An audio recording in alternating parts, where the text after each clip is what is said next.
Good afternoon, everyone, and welcome to our Tech Up Talks. Today, we are thrilled. We have a wonderful group with us. We will be chatting about of dollars, data, and six-figure women, the imperfect art of managing money, and what no one wants to talk about. Our moderator today is Pooja Malpani from Bloomberg. And I'll give you a little background regarding Pooja's bio here. Pooja is the head engineer for Bloomberg Media. She leads the engineering team responsible for consumer media, marketing, and data visualization. Pooja is an ambassador for women in technology and is actively involved in engineering initiatives related to diversity. So welcome and thank you for joining us today. I will, if anyone has any questions, please submit them to the chat box and I'll be coming back at the end to direct any questions. So welcome, Pooja, and take it away. Thank you, Cecilia. Hi, everyone. It is my pleasure to moderate this panel discussion on a topic that is very important, yet seldom covered. I am accompanied by three wonderful technologists, Shweta Patira, Gayatri Iyengar, and Gloria Lee. Let's hear some introductions from them directly. Shweta, can we start with you? Sure. So, hey, I'm Shweta. Let's talk about the fun me first. The first picture that you're about to see there is me with not a surfboard, as much as I would have liked that. It is a paddleboard, but I really wanted to look cool. I do love diving. I love vacations by the sea. I am a rusty mixologist, a makeup artist, and a wannabe marathoner. In the center of the screen, you see my spouse, then you have my mom and my brother flaunting their marathon medals, and my dad doing what he loves best, taking selfies in expensive car showrooms. On a less fun, more serious note, I worked in Asia, Middle East for a little while, here in the US, a startup, Microsoft, HBO, then a startup again based in South Korea, now at LinkedIn in our New York office. All through held roles in the vicinity of software development. Look up the rest on my LinkedIn profile, not going to bore you with the details. Passing on to Gayatri, our next amazing panelist. Hi, everybody. I'm so excited to be here with everybody. My name is Gayatri Iyengar, and I try to capture a little bit about me with pictures here. I'm here from New York, and I worked in engineering throughout my career. I kind of think of myself as a very product-focused engineer, and I've been able to collect experiences over the period of my career building electronic trading products, high-frequency algorithms, and then consumer digital banking products. In brackets, if I talk about it, it's really one of those jobs that my mom really understood when I told her what I did, building out banking products. And then I also work on, I currently work at Uber, and I head their reliability and observability infrastructure group. I'm super passionate about building high-performing engineering and product teams. I involve myself in fast-paced execution. You also see down there that, you see a couple folks and kids actually, with pens and papers. In my mind, I believe in early math and engineering education. And I partner with high school students to participate in first Lego leagues and robotic competition. And in summary, I kind of identify myself as a creative spirit. I am a huge Lego hoarder. I am a huge puzzle solver. And at the end of the day, I also think of myself as a mom to my 6-year-old boy and my 3-year-old girl. And let me pass it on to Gloria. Thank you, Gayatri. Gayatri and Shweta are super amazing women. My intro is going to be relatively short. I am definitely in, I would say, my relatively early career as a software engineer. I graduated college in 2016.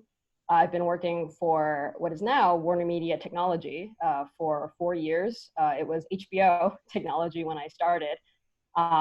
Since these ladies said some fun facts about them, I guess I'll share one about me, which is that in college, I was actually a very passionate stage technician.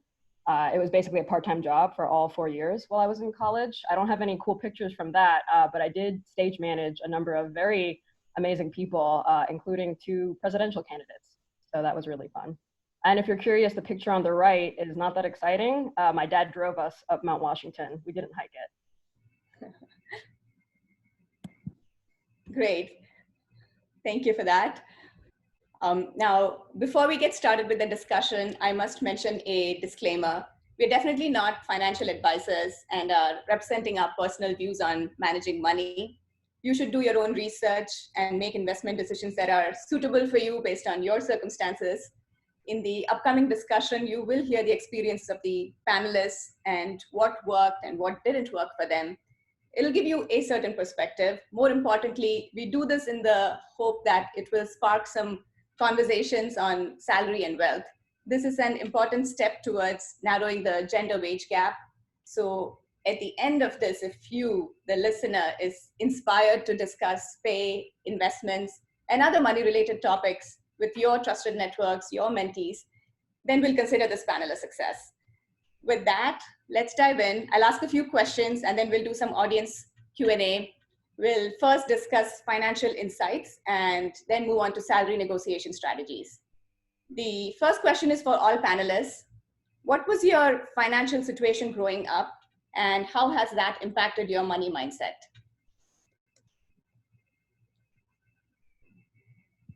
I can go first. I would say I grew up lower middle class in New York City. I still live there.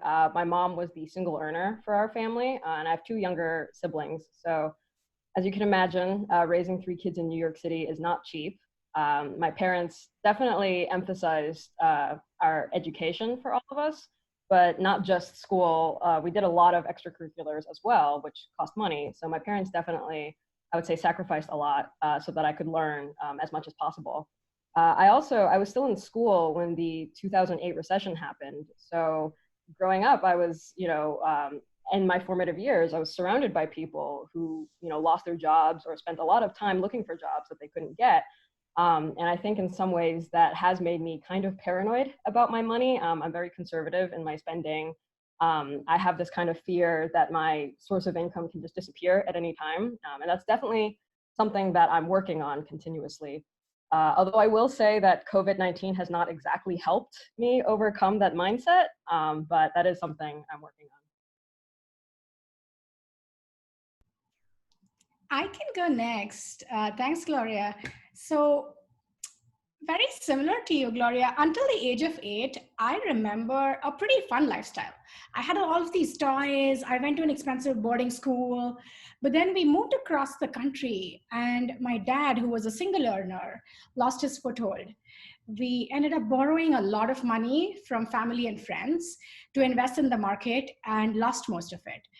This created sort of an interesting situation for the family as we were trying to stay afloat. Very little income, no savings, and a lot of debt to pay back.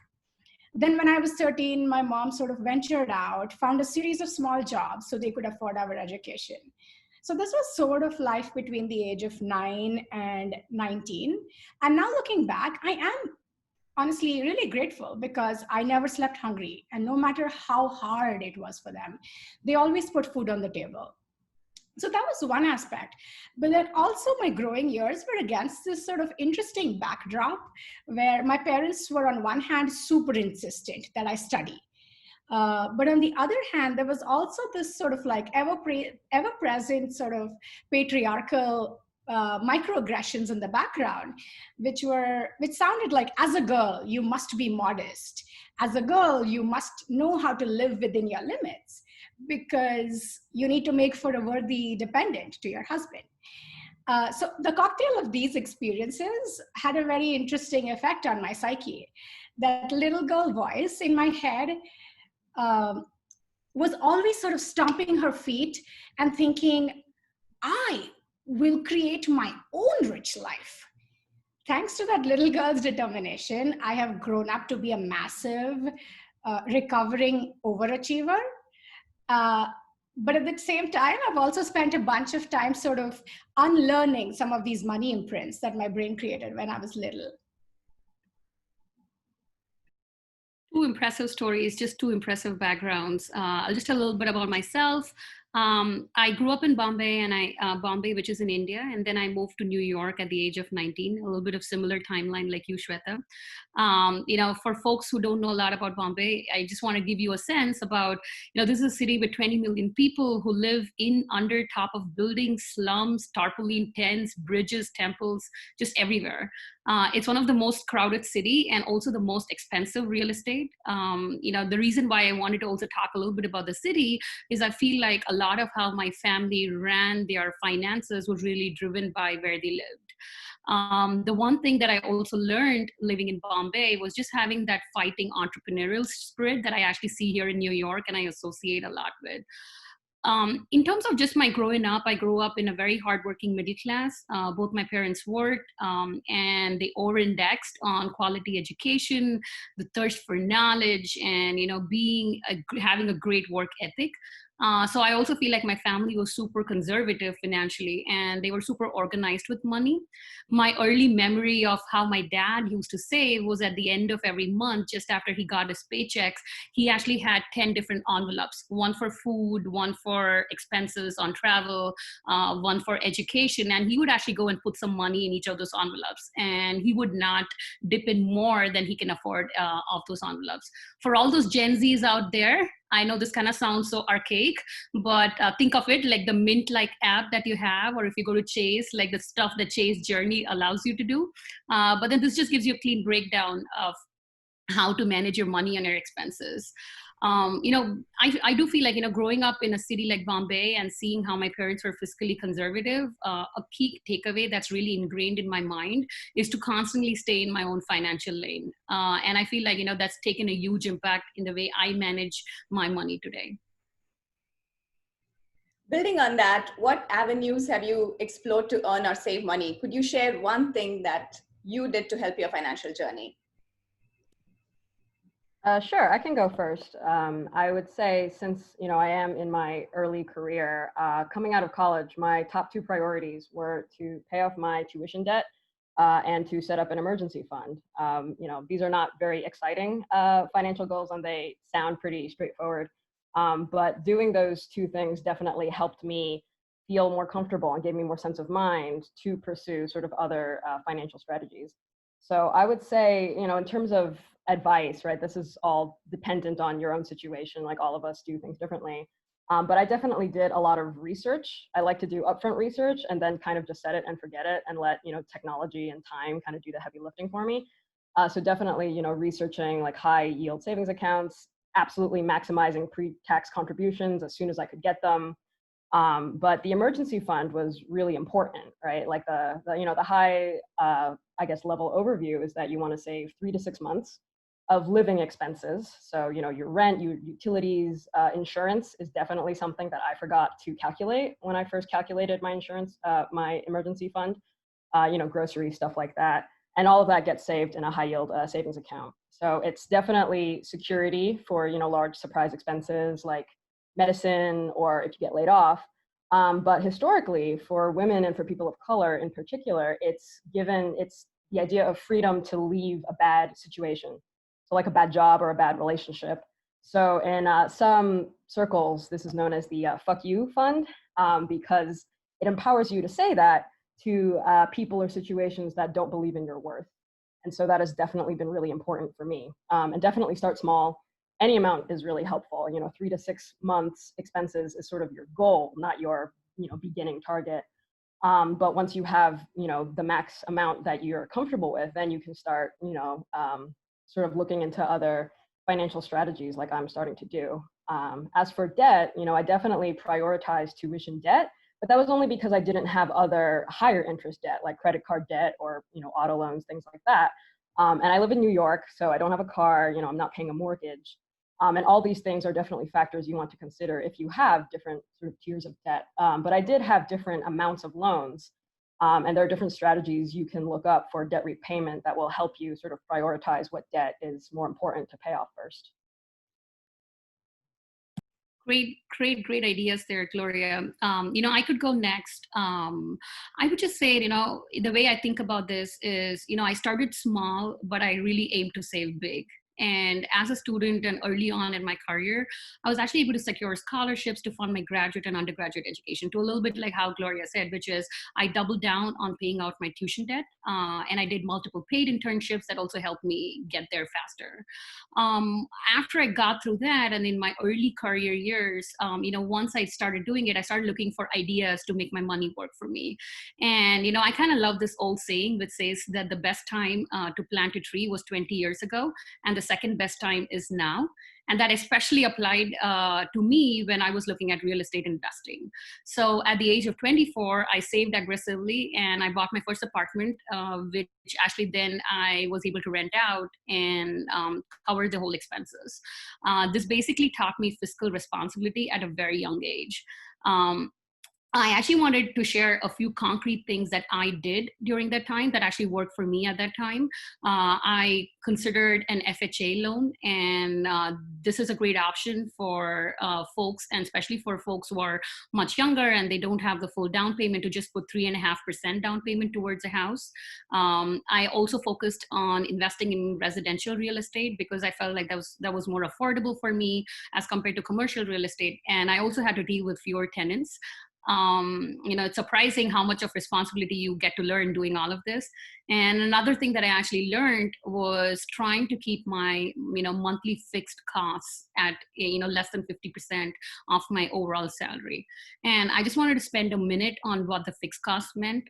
Fixed cost is things that you will have to pay out of pocket, which is mortgage, maybe maintenance of the mortgage, just food and stuff that you have to do on a monthly basis to keep yourself afloat, right? And then one thing that I do is I have a very tight sense as to what the fixed costs look like and continue to reevaluate those fixed costs on a monthly basis. And over the period, as I started growing, as I started spending more time in my jobs as well as over my career, I've actually learned that maximizing 401ks was a huge save for me, and also using fewer credit cards. I always kind of use my credit card as a debit card. It's just like a mental thing.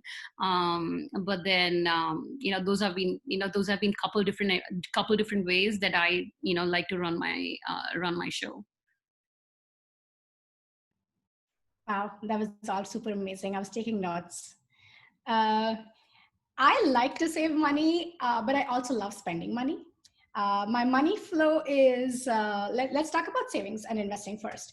So my money flow is entirely automated. I also use Mint, like Gloria mentioned. I like that they send you alerts every time your bank charges you a fee. I'm super suspicious of those big bank fees. So when my paycheck comes in, a bunch of it goes into 401k. My employer gives me ESPP benefits, so a bunch of it goes there. And then out of the remaining ones that go into my Barclays high yield savings account. And there are a few things that happen in that savings account. There are 3 other tertiary savings accounts attached to this primary savings account.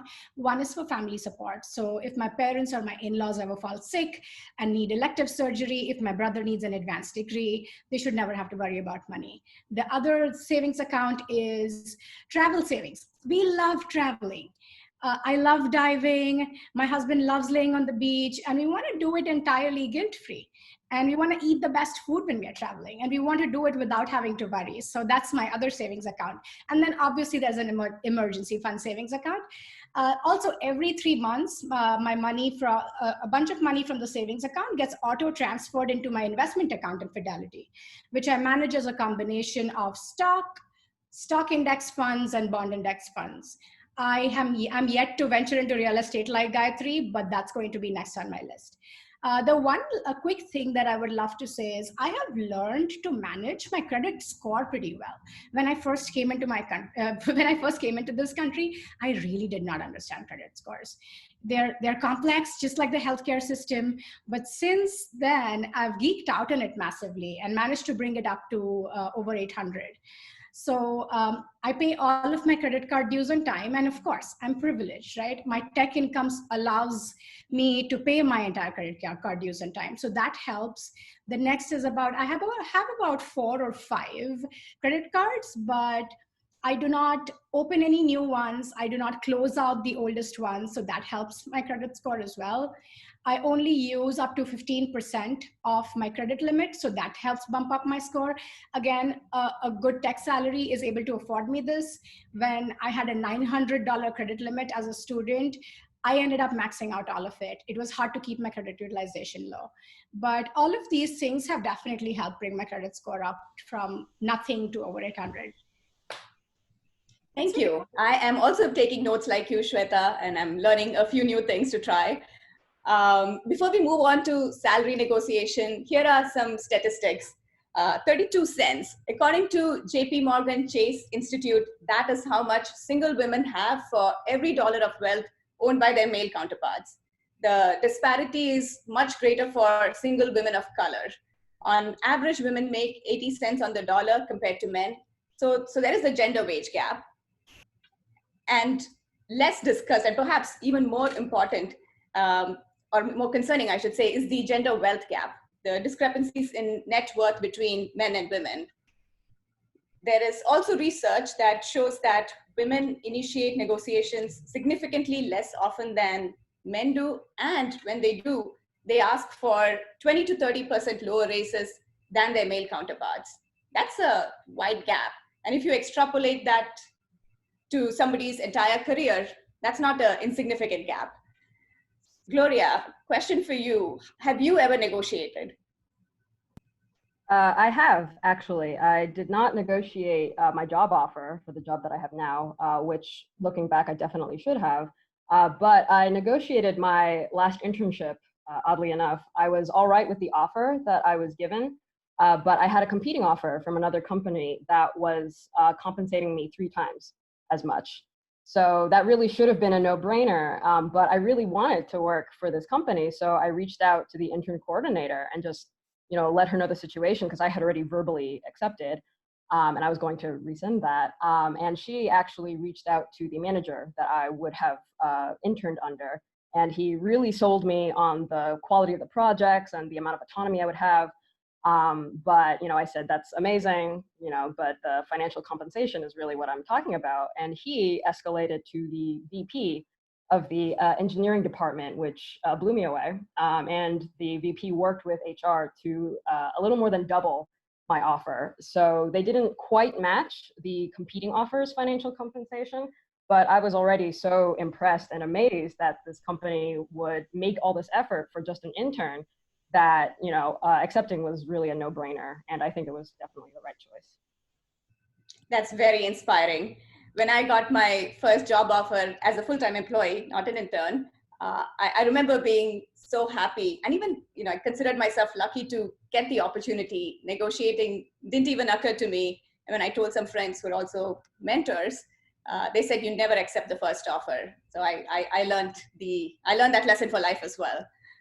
Shweta, what are some techniques that you have employed to negotiate? So let me start with 11 years ago, when I first started at Microsoft, they gave me an offer, they gave me a new grad offer. And I was a little upset because I'd worked in the Middle East before I started grad school, but that didn't show up through my resume. So I spoke to the recruiter and I was like, I do have prior work experience and here is what it was like. And I've done this before, though I look like a new grad. And it was interesting because I was panicking for a week while they ghosted me because I was like, oh my gosh, like they're just going to rescind the offer. And interestingly, they came back and they were like, yeah, you know what? Like we looked at your profile, we looked at your experience, and we've decided to bump you up a level, which I thought then just meant more money. But as I entered Microsoft, I realized that it would have taken me a year and a half to make that promotion, and that level meant so much more. So that's all short, a long way of answering your question, Pooja. I always negotiate my job offers. I always also try to get competing offers because they definitely help. Though I must confess, it takes a toll on my mental health because for every offer I get, there are a bunch of rejections surrounding it and it hurts my heart. But if you're willing to put yourself through that, definitely interviewing at multiple companies does help level set what your skills are worth. So Glassdoor and Blind, these are some great apps as well. And, I just honestly talk to people who have worked there in the past. So say something like, while you were working there, would you mind sharing the lowest comp at your level and the highest comp at your level? And here is sort of what they're offering me. And if you get these ideas from more than 2 or 3 people and talk about it, you always end up getting a good sort of range for what you should be asking for. Yeah, sometimes negotiating is hard when you don't know, like you said, the range, when you don't know the upper threshold for the level you're being hired for. Because if you knew the ceiling, then you could use that data point to negotiate. So resources like Shweta mentioned are very useful. I also think what you shared, Shweta, about negotiating the level is very interesting because the comp typically follows that. Higher levels usually map to higher compensation band or ranges. Gayatri, moving on to your opinion on some of the things that you factor into your decision when you're considering a job change. Great question. Just some really great answers from Gloria and Shweta about their experiences, right, on negotiating. And then, and this is an interesting question. As we consider a job change, not everything is just about the money. A lot of it is about personal growth, ability to explore different, new opportunities, being challenged, etc.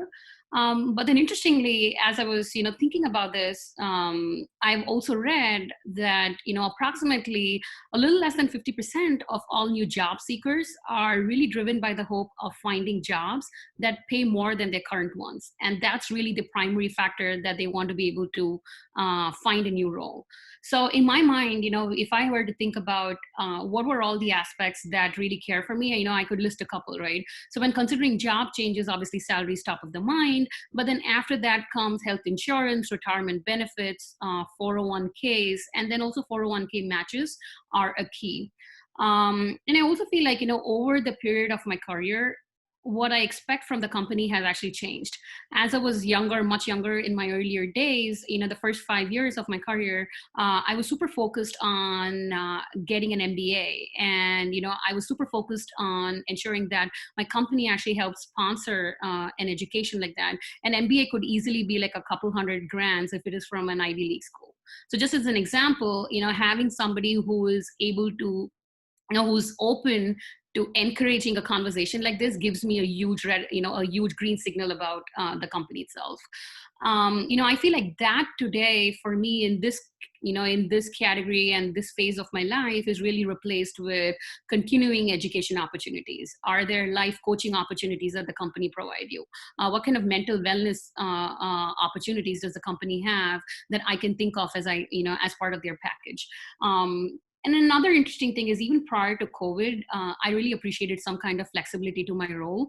For the first 6 years, I worked at the trading desk and I used to be in office at 6:45 in the morning. And that basically taught me that that's probably not the way I want to live my life. And I understood that flexibility was super huge for me. So I've been able to, the ability to talk openly about it with a new company as I'm negotiating my package is super important for me. It either could be work from homes or, having flexible timings, or being able to attend my son's soccer class, right? And being able to volunteer for something like that, right? Those are super key for me. And I also think that especially with dependents, short-term and long-term disability insurances and life insurance are also key. I also think about, how, as part of the benefits, is there anything that I can do to invest in the 529 or the tuition account for my kids? And then overall, as part of this, like everybody else would, I would think about retirement plan options. And, and then at the end, to some extent to what Shweta said, we love traveling too. So I really love paid time offs. So I am pretty huge on also ensuring that the company actually has a decent paid time off package. I can relate to a lot of what you shared, Gayatri. And over the course of my career, I also changed what I negotiate on. In my early career, the focus was often on cash plus stocks. And over time, other things have become important too. Flexibility, and not just during a pandemic, just like you said, is a must-have for me. For example, as a senior manager, reasonable budget for talent development, including trainings and team building activities is something that's important to me now. We are running a little short on time, so let's see if we can do a speed round on the next question, and then we'll move on to some audience Q&A. How has COVID-19 affected your financial strategies? What have you changed, if at all, in anything in the last 4 months? I can go first, I think. I would say I'm lucky to have a stable living situation during COVID, so there haven't been really surprise expenses. I've definitely been spending less. But one thing that I didn't really anticipate was that I'd be focused a lot more on the ethical impact of my spending. I kind of already try to do this, but definitely during COVID, as I become more intentional about my spending, do I really need to eat at this restaurant? Do I really need to buy this? I always do research when I'm buying, right? Like, will this jacket fit me? Does this desk fit in my room? So it's not hard for me to sort of extend that to do some research about the seller, about who I'm buying from. Are they a small business? Are they owned by a person of color? Do they have any, sustainability practices? There's definitely, no such thing as a perfect company or a perfect business, but I do think that spending power can definitely matter. And since I'm spending less, I do think I have more energy now to make those kinds of intentional purchases that I can feel a little better about. Yeah.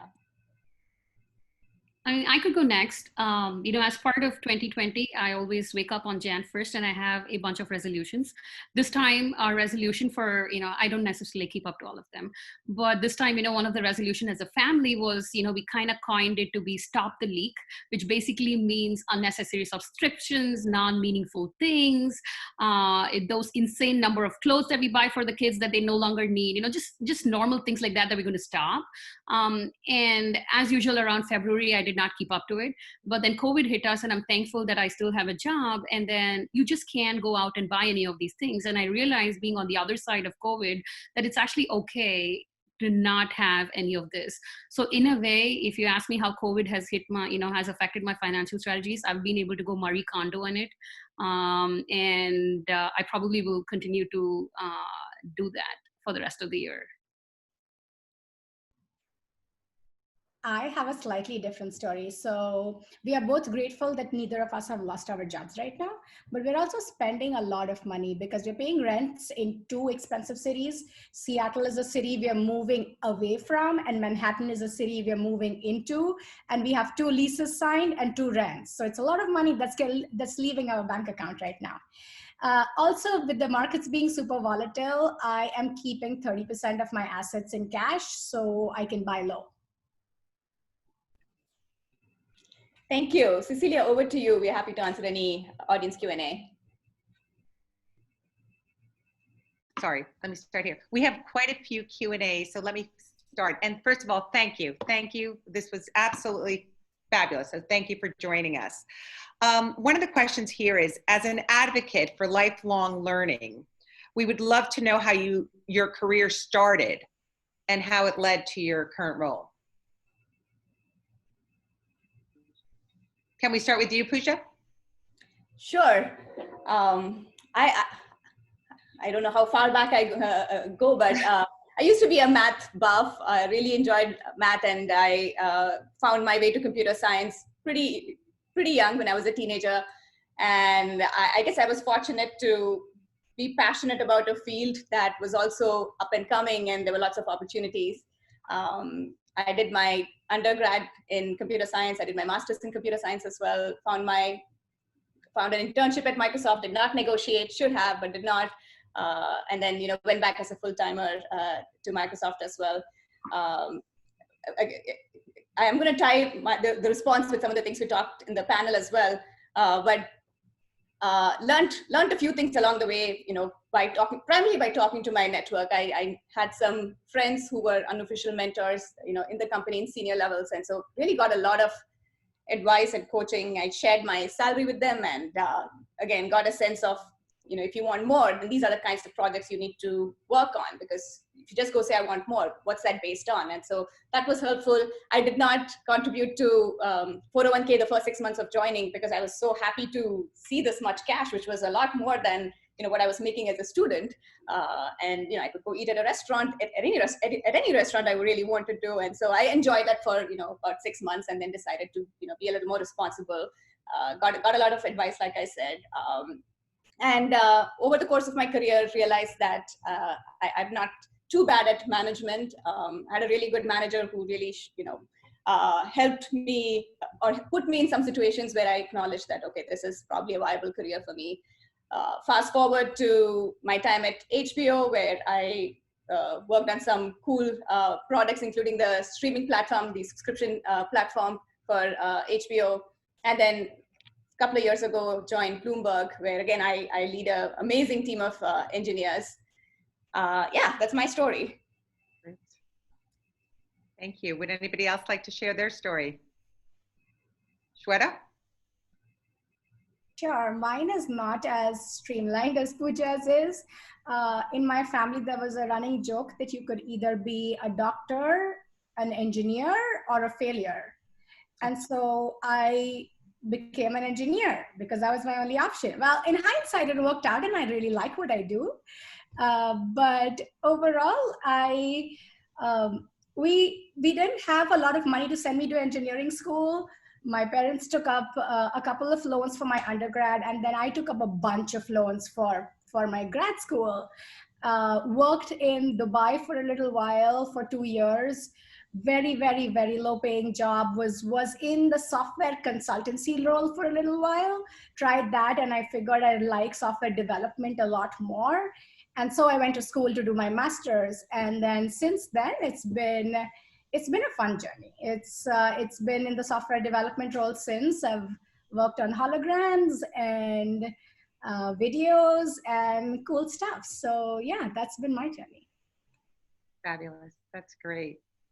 And just, this is on a side note, but let's quickly, like with one word, what advice might you give a younger self? I would tell my younger self a lot of the things that I just heard today, but primarily that this is a taboo topic and it shouldn't be. Discuss money a lot more. What's the worst that could happen? You will learn either that you're not paid enough or that you're paid more, or that whatever you learn is extra data point for an advancement. So discuss a lot more than you do, because especially as a woman, because men are talking about investment all the time. Absolutely. Negotiate And talk money. Yeah. I could probably add to it, as I was thinking, one thing that I would tell my younger self is be actually open and okay to bring your authentic self to work and to all your relationships. I have this very bad habit of not being vulnerable and thinking that I would be able to solve every problem by myself. But then, putting yourself out there just also humanizes you, but then also gets more help. Early on, sometimes, there could be some hard times wherein you don't know if this is the right career for you, or this is the right role, or you would have probably not found your calling yet. And I think it's okay. So patience, I just have that patience through it, because this is a long arc of career, right? This is not a 5 or a 10-year thing. You're going to be, hopefully you're going to be working. If you want to be your own entrepreneur, you're still going to be working, right? But there is a long arc, but having that patience always helps. Thank you. I think we have time for one more question here. We have quite a few questions, but let me give you this one. How do you best identify new growth areas in the financial marketplace?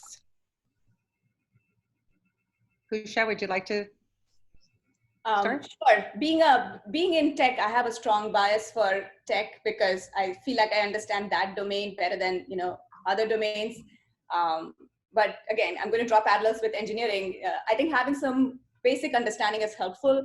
Just like in programming languages, you want to understand computer science fundamentals, and languages will come and go, and you want to be in a situation where you can learn those. And I think a little bit similarly about finance, where specific products, specific companies will come and go, but you probably want to understand some basics. What helped me initially, my introduction was some books. I read the common books, Rich Dad Poor Dad, Random Walk Down Wall Street, some of Taleb's work, including Black Swan and Fooled by Randomness.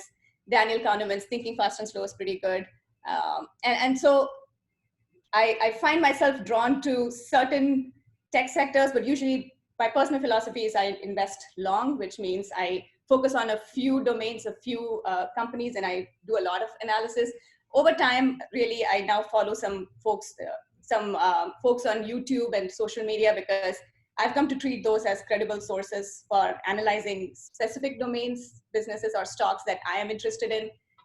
Also being a technologist, I feel like I understand tech stocks better than others. So my portfolio is heavily tech-based, and the rest is primarily the market, like the S&P 500 that Shweta mentioned. Great. No, thank you. I'm going to sneak in one more question here. What books or resources do you recommend about financial education and for women in particular? Is there anything specific? Gloria or Shweta, do you want to try here? I'll let Shweta take this one. Sure. I'm just looking at my Instagram feed right now. I have a lot of like financial, I would say, just influencers that I follow. There's also books, just like Pooja mentioned, Rich Dad, Poor Dad was great for me. Random Walks Down Wall Street, I just recently started. And then from influencers point of view, I typically, the one thing that I was, that I found out like halfway through my career journey was also that you can look up some of these big billionaires. So for instance, think of like Warren Buffett. You can look up their portfolio makeup online, and though they will not tell you the exact amounts or dollar details, they will tell you sort of like the pie chart of the dollar breakup. And then you can double click on each of those sectors that they have invested in. So it could be food or clothing or transportation or tech. And then you do your research on revenue, how much, like what are the P&L and the revenue sheets, and then what is the management like, what is the product innovation like. So those are the things that I typically then, like, even if I'm following trends or I'm following certain investors, I go in and do some research. It probably requires 4 or 5 hours of research. So it's not months and months, but then you get a good sense of how you want to invest. So those are the few ones. There is one on my Instagram called The Budgetnista. And then I have a bunch here. Budgetnista, Finance Snacks. So all of those are on my Instagram profile right now. Cecilia, if I may add, and this is not exactly answering this question, but going off a tangent, there's a masterclass on the power of negotiation by Chris Voss, who's a FBI negotiator. It's pretty good, and it has a mock salary negotiation section to it. So if somebody's interested in checking that out. Yeah, definitely. I will add to Pooja's. Chris Voss has also written a book called Never Split the Difference. And he talks about FBI negotiating tactics used in daily life. So read that if you're interested in negotiations. Fabulous. Well, thank you, Pooja. Thank you for moderating this fabulous session. It was so informative. And again, a topic sometimes we don't sit back and open up and talk about. So thank you. Thank you all. It was great. It is our hope that you will be joining us at our live event, November 17th. Let's keep our fingers crossed, and it will be live streamed as well. So we hope to have you joining us. So thank you again, ladies, and we will chat soon. Thank you. Thank you for having us. Thank you.